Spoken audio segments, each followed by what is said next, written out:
Sobre esto que decías, yo, sobre todo durante mi adolescencia, pero a lo largo de mi vida, siempre me he situado en algo que se suele denominar espectro asexual o gris asexual, en el sentido de que siempre he sentido atracción con muy poca frecuencia o de baja intensidad en general. Entonces yo recuerdo que hubo un momento en el que me hice como esa pregunta, ¿no? Sopesé si tenía sentido que usara la etiqueta bisexual, porque efectivamente, a pesar de sentir atracción con poca frecuencia y hacia pocas personas, esas personas hacia las que se orientaba mi deseo podían tener expresiones de género, podían tener genitalidades, caracteres sexuales muy diversos. Y luego me di cuenta de que, oye, ¿por qué me molesta que la gente pueda prejuzgarme y pueda pensar que lo que quiero decir con bisexual es que me gusta todo el mundo, me atraen todos los hombres y todas las mujeres? Pues que lo piensen, ¿sabes? Fue también una decisión política en este sentido. Dije, bueno, pues igual me van a juzgar desde esa sexofobia, desde esa putofobia, pues que me juzguen. Es decir, también fue en ese sentido una decisión política, porque de decir, no, pero es que si no yo voy a estar, si tengo que decir, no, pero yo no soy como los otros bisexuales que son unos viciosos, ¿no? Yo me enamoro de las personas. Dije, no, es que si voy a acabar reproduciendo ese discurso de la respetabilidad, ¿no? Yo me desmarco de los demás bisexuales que son unos viciosos. No, que si quieren pensar que soy una viciosa, si quieren pensar que en una relación voy a poner los cuernos, yo sé que no es verdad, yo sé cómo funciono.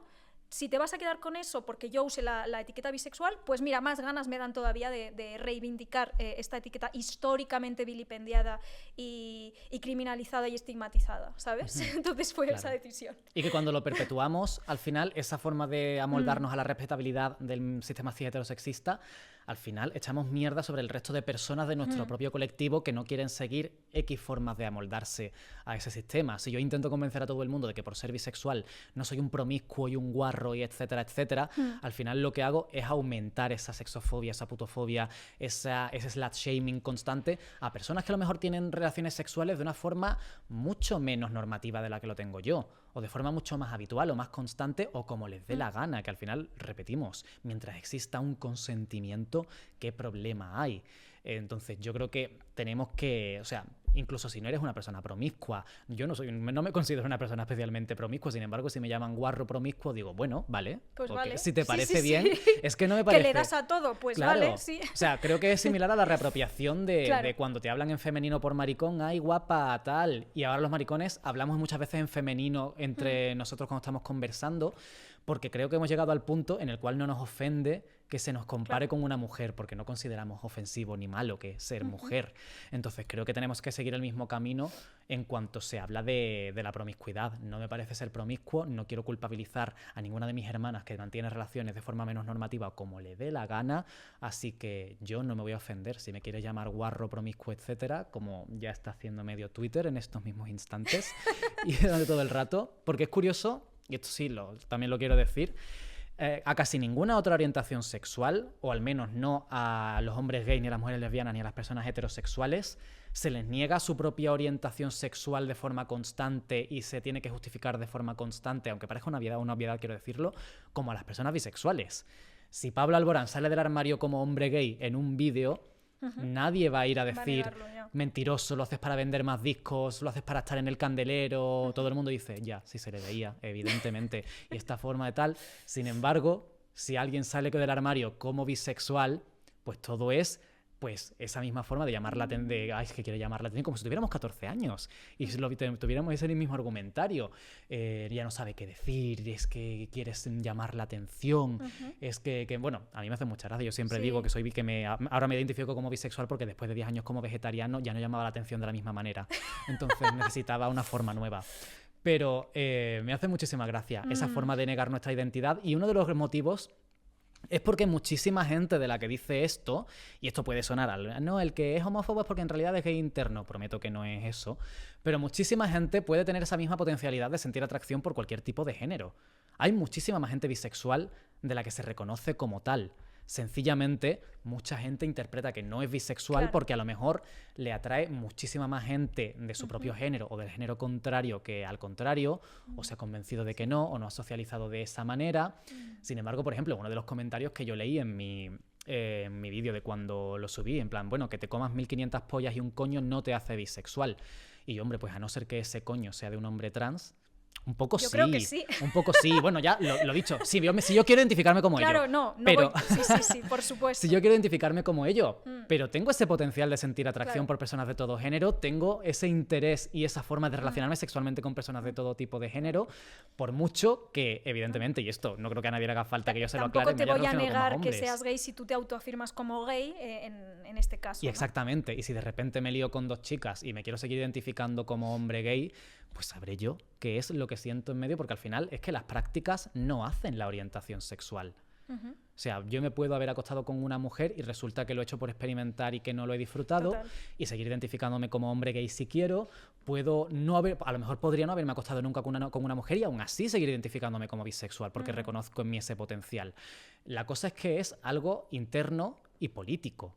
Es una decisión, como bien hemos dicho al principio, y es algo que depende de cada persona, y no entiendo el motivo de ponerlo en duda. Al mismo tiempo que también me da igual, porque quiero decirle a todo el mundo en Twitter que yo follo con la misma gente, independientemente de lo que opinéis vosotros. Muchas gracias. Pero es curioso cuanto menos. Volviendo ahora un momento a lo que estábamos comentando sobre los discursos que quieren naturalizar la orientación sexual. A veces el argumento que usan es, no, claro, porque es que la expresión de género es un constructo cultural, ¿no? Pero claro, el dimorfismo sexual, los caracteres sexuales existen, están, digamos, en la naturaleza, no tienen tanto que ver con una mediación cultural, pero claro, yo ahí les digo, es que muchas veces, por no decir la mayoría de las veces, la orientación no tiene tanto que ver con los caracteres sexuales en sí, o no exclusivamente, o no principalmente. Y esto lo vemos, por ejemplo, en muchos hombres heterosexuales que parece que hacia lo que sienten atracción no es tanto hacia los caracteres sexuales, sino hacia los marcadores culturales de la feminidad. Un ejemplo que podría poner es el de un streamer que se identifica como travesti y crossdresser. En principio, no sé si a día de hoy ha empezado a hormonarse, pero durante un año o así estuvo haciendo pues travestismo sin hormonarse, simplemente pues se depilaba, se maquillaba, se dejó el pelo largo y se puso un push-up. ¿Qué diferencia hay entre eso y lo que puede hacer la streamer cis media? No hay mucha diferencia, ¿verdad? Y sin embargo muchos hombres que veían su contenido decían, hostias, es que me pone muchísimo. Dices, bueno, pues entonces igual no estamos hablando tanto de caracteres sexuales ni siquiera secundarios, ya primarios todavía menos, sino que estamos hablando muchas veces de marcadores de la feminidad, ¿no? Y luego resulta que no te atrae una mujer butch que claro que tiene los caracteres sexuales típicos de hembra humana y ahí no estás sintiendo esa atracción. ¿Por qué? Porque en realidad pues tú lo que sientes es una atracción hacia una referencia de lo que son las mujeres, de lo que es la feminidad, que está muy pornificada, que está muy mediada por un imaginario concreto. Entonces, claro, al final, ¿cómo vamos a hacer esa distinción si no la estamos haciendo con la expresión de género? ¿Por qué hacer? O sea, entiendo de dónde viene ese tipo de discurso, porque entonces parece que le vas a decir a una lesbiana, tú lo que pasa es que no has conocido. Por supuesto no estás diciendo eso, ¿no? Pero sí que me parece interesante que empecemos un poco a cuestionar también, en muchos casos, cómo se está orientando esa atracción y también cómo la idea que tenemos de lo que es un hombre y una mujer también está muy, muy mediada por eso, por esos referentes culturales, ¿no? Por esos arquetipos. Totalmente. Al final, si las orientaciones, o sea, si las identidades de género, si el género en sí es algo social, cultural, que depende de 1000 contextos históricos, al final, si todo eso es social y es cultural, la orientación sexual también. Porque nosotros hemos inventado qué es un hombre y qué es una mujer, o qué es una persona de género no binario. Entonces, la orientación sexual también se sostiene sobre esos mismos parámetros. Es también social y cultural y basada en esos atributos que hemos atribuido a qué es un hombre o qué es una mujer, qué es lo que sea. Y yo entiendo que muchos de estos discursos dan mucho miedo porque mucha gente teme que se les pueda dar la vuelta de forma radical, claro, para atacarnos. Se justifiquen las terapias de conversión. Sí. Exactamente. Creo que es una de las mayorías de las críticas que se hace a mi discurso cuando lo llevo más al antiesencialismo, que es, o sea, lo que estás diciendo es que las terapias de conversión funcionan. Y yo lo que estoy diciendo, voy a citar a Cristo Casas, el autor de Maricas Malas, que es maravilloso, es que el pensamiento no tiene que estar en si funciona la terapia de conversión o no. Tiene que estar en por qué le harías una terapia de conversión a alguien. O sea, lo tenemos que evitar, que funcione o no es lo de menos. Porque al fin y al cabo, ¿qué es que funcione una terapia de conversión? O sea, por supuesto que una persona puede pasar por esas torturas de conversión y dejar de sentir atracción hacia su mismo género. ¿Por qué? Porque se lo han impuesto tanto que ha desarrollado un miedo, que ha desarrollado un bloqueo, lo que sea. Pero sí, o sea, la orientación sexual tiene muchísimos factores sociales y culturales, y por supuesto que es fluida, y por supuesto que cambia con el tiempo, y por supuesto que podemos ir autodescubriéndola. O sea, no es casualidad que las personas cada año que pasa se identifiquen más y más abiertamente como personas LGTBI según las estadísticas. ¿Eso por qué va a ser? ¿Por un factor biológico? El agua de repente está más contaminada y cada vez la generación Z se identifica más como bisexual, como pasa en Estados Unidos, que un 20 y pico % de la generación Z se identifica como LGTBI y el 20% de las mujeres de la generación Z como bisexuales, cuando hace 4 años era solo a lo mejor un 12%. Eso no es porque existan factores biológicos o porque estemos comiendo un pollo con no sé cuántas hormonas, como dijo, que no me acuerdo quién fue ahora mismo, pero fue un vídeo muy gracioso. O sea, eso es porque realmente existen 1000 factores sociales y culturales que están cambiando mucho. La representación hace que veas antes factores que cuadran en ti que antes no hilabas, o que lo naturalices más, o que no tengas un miedo interiorizado a probar, o que no tengas un miedo interiorizado a identificarte como tal porque sabes que vas a sufrir X violencia. Todo eso es social y cultural. Por supuesto que da mucho miedo reconocerlo así porque durante años nuestro activismo se ha basado en decir yo he nacido así que no puedes cambiarme, así que me tienes que respetar sí o sí. Pero es social y cultural en muchísimos sentidos. Y eso no significa que las terapias de conversión tengan sentido hacerlas de repente. ¿Por qué le vas a hacer una terapia de conversión a nadie? Imagínate que de repente dicen, sí, pues las terapias de conversión funcionan. ¿Eso significa que tenemos que aceptar que se le hagan a la gente? ¿Para qué? Claro, no, y además también las terapias de conversión lo que vienen a decir es podemos conseguir, por ejemplo, que un hombre que experimenta deseo hacia otros hombres deje de experimentar ese deseo y que además sea de forma voluntaria, de un día para otro, ¿no? Cuando nosotros realmente al intentar desnaturalizar lo que entendemos por orientación sexual como algo tan estanco, tan rígido y tan estático, no estamos diciendo eso, lo que estamos diciendo es igual este hombre que se autodenomina gay en algún momento puede llegar a sentir atracción hacia una mujer.